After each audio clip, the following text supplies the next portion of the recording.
जनसंवाद YouTube channel मी प्रभाकर धात्रक. दिल्ली विधानसभेच्या निवडणुका होऊ घातलेल्या आहेत.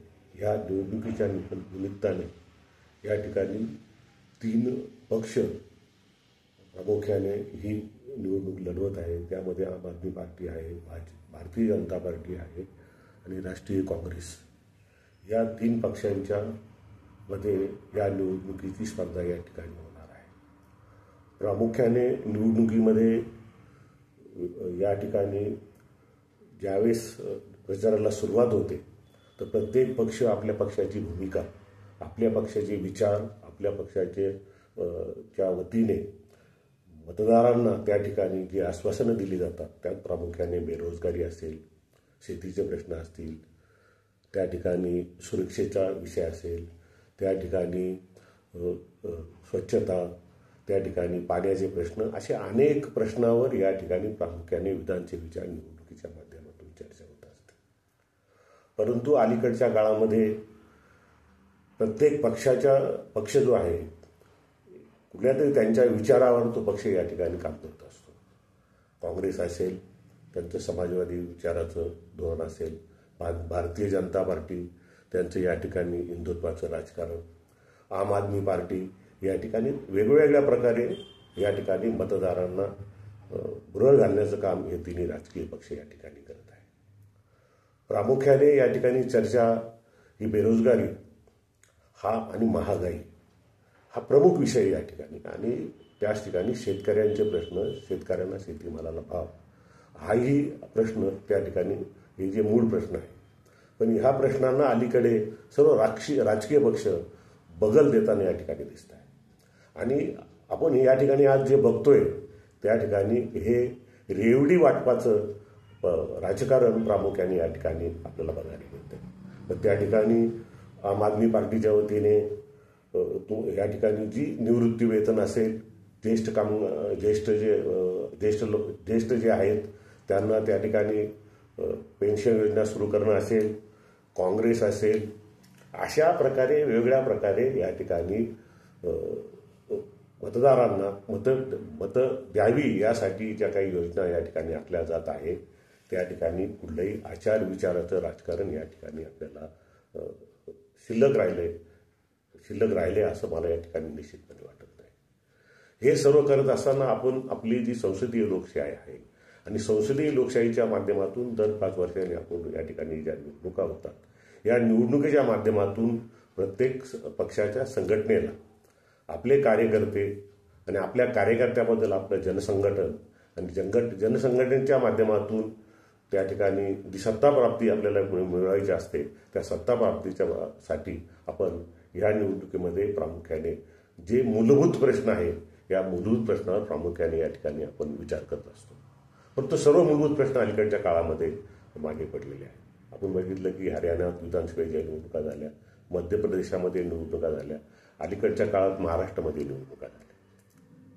या ठिकाणी एक निश्चितपणे बघायला मिळते की मध्य प्रदेशामध्ये लाडली बहीण योजना असेल, महाराष्ट्रामध्ये लाडकी बहीण योजना असेल, हरियाणामधल्या काही योजना असतील, अशा प्रकारच्या ह्या तात्कालिक योजना या ठिकाणी मतदारांसमोर ठेवून ही मतं मिळवण्याचं राजकारण अलीकडच्या काळामध्ये या ठिकाणी होत आहे.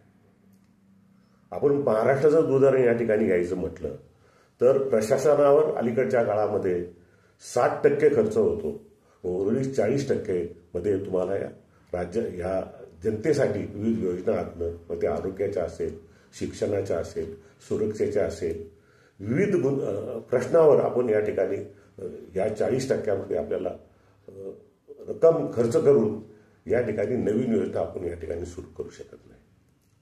आणि मग या योजना अलीकडच्या काळात सुरू झालेल्या आहेत. या योजनेच्या माध्यमातून या ठिकाणी या तात्कालिक योजना आहे. मला असं वाटत नाही की या ज्या मतदारांना मतं मिळवण्यासाठी या ज्या काही योजना या ठिकाणी ज्या आखल्या गेलेल्या आहेत या योजना या ठिकाणी किमान 5 वर्ष तरी त्या ठिकाणी पूर्णत्वास नेतील असं मला या ठिकाणी निश्चितपणे वाटत नाही.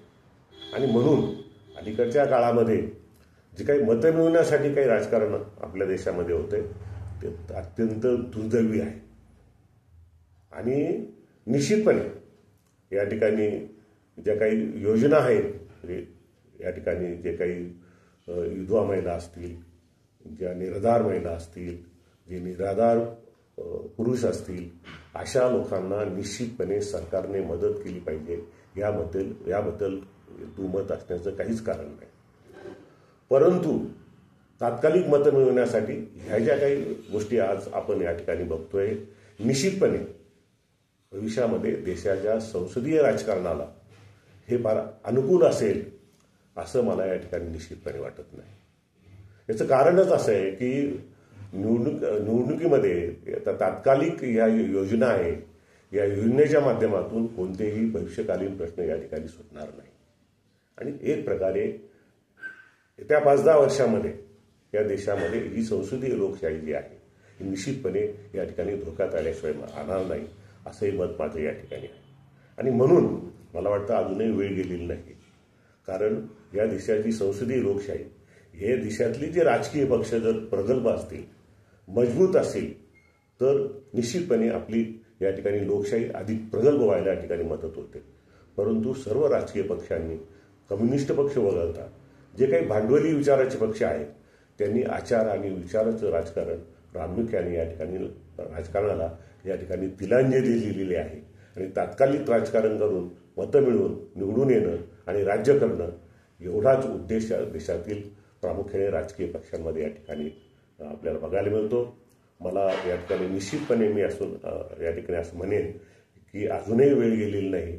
आपण निवडणुकीच्या राजकारणामध्ये प्रामुख्याने जे काही प्रश्न आहेत त्या मूलभूत प्रश्नावर या ठिकाणी चर्चा व्हावी आणि मतदाराने त्या पद्धतीने त्या पक्षाला मतं द्यावे आणि त्या ठिकाणी सत्ता मिळाल्यानंतर जनतेच्या मूलभूत प्रश्नासाठी ते निश्चितपणे प्रश्न सोडवण्यासाठी हे पक्ष काम करतील आणि त्यांनी करावं अशी अपेक्षा या ठिकाणी मी व्यक्त करतो. धन्यवाद.